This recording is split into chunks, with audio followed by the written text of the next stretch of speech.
الكلام اللي انا هقوله لك ده كلام بناتي جدا وحريمي جدا، يعني مش هزوقه ومش هقعد اجمل لك فيه، هقوله لك ايه على المفتشر. ليه بقى؟ لان انت لو ما عملتيش ده لا هتعرفي تغري جوزك ولا هتعرفي تدلعيه ولا هتعرفي اي حاجه خالص، بسبب ان دي مشكله عندك في المنطقه الحساسه وكمان الرائحه المؤخره. فانت كملي معايا الفيديو عشان هنا في اسرار هتتقال مهمه جدا لاول مره هطلعها. واسرار ايه؟ اسرار شخصيه. فكملي الفيديو. السلام عليكم ورحمه الله وبركاته. ازيكم يا بنات؟ عاملين ايه؟ يا رب تكونوا بخير. وحشتوني جدا جدا جدا من فيديو بتاع امبارح. كميه الدعم اللي انا شفتها على حجابي وعلى فيديوهاتي وعلى رجوعي وعلى نشاطي، بجد بجد انا مبسوطه جدا. فان شاء الله ان شاء الله عودا حميدا وعوده بقوه باذن الله. وعشان كده النهارده الفيديو بتاعنا قوي ومختلف من نوعه. ازاي بقى؟ طبعا الفيديوهات اللي فاتت انا كان بقى طريقه الاغراء والاسلوب والطريقه، وعماله بقى ايه اجمع واعمل فيديوهات واديكم اجمع ومش عارفه ايه. الاقي لك واحده بقى تيجي تقول لي يا دينا انا اصلا مش عارفه اتعامل مع جوزي. حبيبتي ليه يعني ما بيعضش؟ ليه بقى؟ تقول لي اصل انا عندي مشكله. ايه هي المشكله يا قلب اختك؟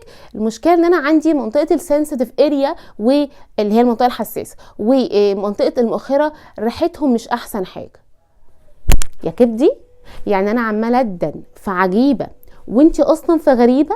فلا، من الاول يا سلوى استوعبت جدا جدا جدا ان ممكن ما يكونش في حد عنده البيزكس او عنده البدائيات للنظافه الشخصيه، او ان هي تكون مهتمه بشكلها الداخلي. اهم حاجه عندي نظافتك الشخصيه. ولكن هبدا لك الاول بالجزء ده لان ده اهم جزء لو انتي في الانتركورس او السيكشوال ايا كان اللي هتبدأي بيه، فده اهم حاجة عندك شخصيا ولو من ناحية العلاقة مع جوزك. فهبدأ لك بده وهقول لك بقى بعد كده في فيديو تاني ازاي بقى تهتمي بنظافتك الشخصية من اول شعر راسك لحد ضفر رجلك الصغير، وازاي كمان تعملي تبخير لجسمك وريحة البخور تبقى ماسكة في دلع.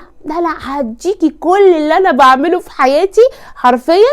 انا كنت في العمرة احنا لا بنحط ديودرنت مزيل عرق ولا بنحط برفيوم، طبعا ده كده كده معروف. يعني عايزه اقول لكم اللي كانت معايا في الاوضه صاحبتي تقول لي ريحتك حلوه ازاي؟ انا مش فاهمه، انت بتاخدي شاور كلنا بناخد شاور في ريحه حلوه. هقول لكم على تركيه صغيره انا بعملها طول ما انا قاعده. انا ريحتي حلوه، ريحتي حلوه من كل الجهات، من شعري من جسمي من رجلي من ايدي من اي منطقه مستخبيه. انا ريحتي حلوه، وريحتي حلوه اللي هي الهاديه مش ريحه نفاذه. فكتير بقى كتير تفاصيل بقى. فدلوقتي هنبدأ بإزاي تخلي ريحة المنطقة الحساسة عندك ريحتها حلوة بالعناية وبالطريقة. وكمان كده في روتين هقولك عليه. وغير كده كمان لو المنطقة اللي هي المؤخرة تبقى ريحتها مش أحسن حاجة. فلو انتي مهتمة بالفيديو كملي معايا الفيديو. زي ما قلت لك في اول الفيديو ان الكلام هيكون صريح جدا جدا، مش هنجمله ولا هنزوقه عشان نجيب الخلاصه من الاخر. اول حاجه خالص وهي المنطقه الحساسه السنسيتيف اريا. المنطقه دي دايما مكتومه، دايما مش متهويه. فاول حاجه خالص انت المفروض تعمليها اصلا تهويها.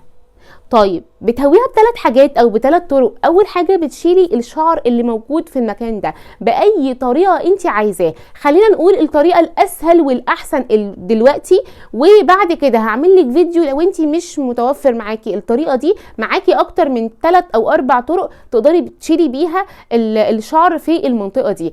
اول حاجه خالص وهي الليزر. الليزر اختراع حرفيا في المنطقه دي، بغض النظر بقى ان بيقول لك بقى اصل هو بيسود اصل هو مش عارفه ايه. يا ستي لو حتى درجه الحراره بتاعته عليت مره من الدكتور اللي بتعمل لك الليزر عادي، هي جلسه تفتيح واحده بتظبط لك الدنيا، هو سكراب واحد بيظبط لك الدنيا. ولكن الفكره كلها ان هو سهل، بيقعد فتره كبيره جدا جدا جدا، الشعر ما بيطلعش فيه. يكاد يكون ان انت زي الطفله الصغيره مفيش ولا شعرايه في المكان ده. فدي اهم حاجه، لان وجود شعر في المكان ده مع الكتمه طول الوقت فطبيعي يعمل بكتيريا، طبيعي يعمل ريحه مش كويسه، طبيعي يقلل ثقتك من نفسك، طبيعي ان انت تحسي انت طول الوقت منكمشه مع جوزك، مع العلم ان جوزك بيتعامل معاكي عادي. الزوج بيتعامل معاكي براحته جدا، الموضوع ما عندوش له ليميت لان انت بتاعته ملك وحلاله، في اي حته في اي مكان بيقدر يتعامل. فطول ما انت حاسه ان انت لا مكموشه مش عايزه مش حابه، ده بيقفشه جدا جدا جدا. وبغض النظر عن الزوج، لا دي حاجه ليكي. فاول حاجه لازم تعمليها في المنطقه دي اصلا. تاني حاجه بقى، كل البنتيهات والاندر وير اللي انت بتلبسيها لازم تكون قطن. اوعي تسترخصي في الحاجات الداخليه دي خالص، براندات، حاجه نظيفه، اقطان غاليه، ايا كان النوع اللي انت بتحبيه، بس لازم يكون قطن صافي 100%. الحاجات البوليستر دي بتبهدل جدا. اول حاجه بتعمل ريحه مش كويسه اصلا، مش منك بقى، يعني هي اصلا الماتيريال بتاعت الحاجات دي تبقى مش حلوه، مع بقى الاحتكاك، مع بواقي مثلا رطوبه شويه، مع مش عارفه ايه. يا سلام بقى لو انت مش عامله كلين اصلا في المكان، الكلين اللي هو ازاله الشعر من المكان ده، فعارفه لو بتحسي ان في ريحه غريبه هي اصلا مش ريحتك. لا اوعي خالص تستخدمي اي حاجه غير الاقطان. تمام، دي كانت تاني حاجه. طيب الحاجه اللي بعد كده وممكن شويه تستغربيها واللي هو ايه ده وازاي، بس على فكره هو ده النورمال وده الطبيعي لاي بنت واي ست متجوزه، يعني بنات كمان يا دينا، ايوه بنات كمان، وهي التهويه. انت المفروض اصلا في البيت انت ما بتقعديش باندر وير تا تا تا تا، ده بجد لازم تهويه المكان ده طول الوقت وانتي بره، لابسه البنتي ولابسه البنطلون وحركه ومش عارفه ايه، المنطقه طول الوقت مكتومه. فانت محتاجه انتي في البيت لو انتي بنت، لا يا دينا مش هينفع، اخويا ماما خشي اوضتك اقفلي على نفسك، تحرري وتجردي من كل ملابسك الداخليه السفليه، اقعدي براحتك، ادي شويه من الانتعاش، اغسلي بغسول حلو بيدي انتعاش كده، واقعدي قدام مثلا لو في الصيف اقعدي قدام مروحه المنطقه دي تهويها، اقعدي في اوضتك شويه من غير الهدوم بتاعتك الداخليه، خليكي البسي كاش مايو صغير كده واقعدي براحتك، البسي بس باضي ومن غير اي حاجه تحت. حرفيا المنطقه دي لو اتهوت على الاقل كل يوم نص ساعه، انسي بقى اي ريحه غير طبيعيه. طب بالنسبه للستات، لا صباح الفل، هاي عاملين ايه؟ دي حاجه مهمه جدا جدا جدا، هو اساسي اصلا انك ما تلبسيش اندر وير في البيت. صباح الفل، ده بجد بجد ليه؟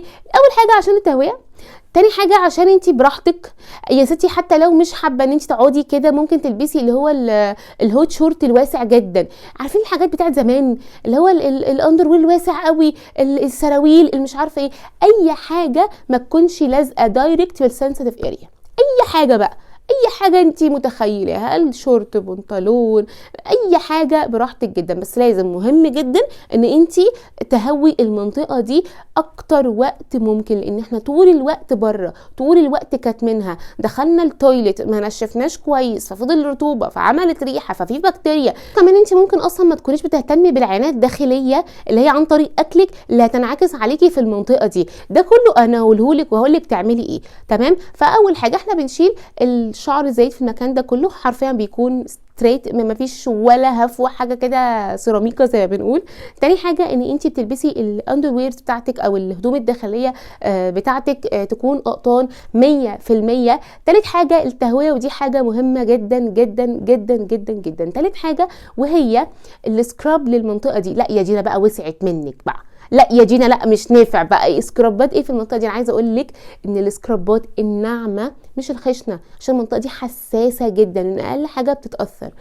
السكرابات الخفيفه قوي، السكرابات اللي هي بتاعت بوبي والحاجات اللي هي البسيطه اللي هي الناعمه اللي هي بالخوخ وبالعسل ومش عارفه ايه، هي بس مجرد تقشير خفيف على المنطقه في حركات دائريه. اتفرجي على النعومه. انا عايزه اقول لكم ان السكراب ده لو خلص اصلا من عندي اقسم بالله انا بقلق، انا بتوتر، انا بحس في حاجه غلط. ليه؟ عشان ما اطولش عليك الفيديو، تعالي معايا في الفيديو اللي بعد ده.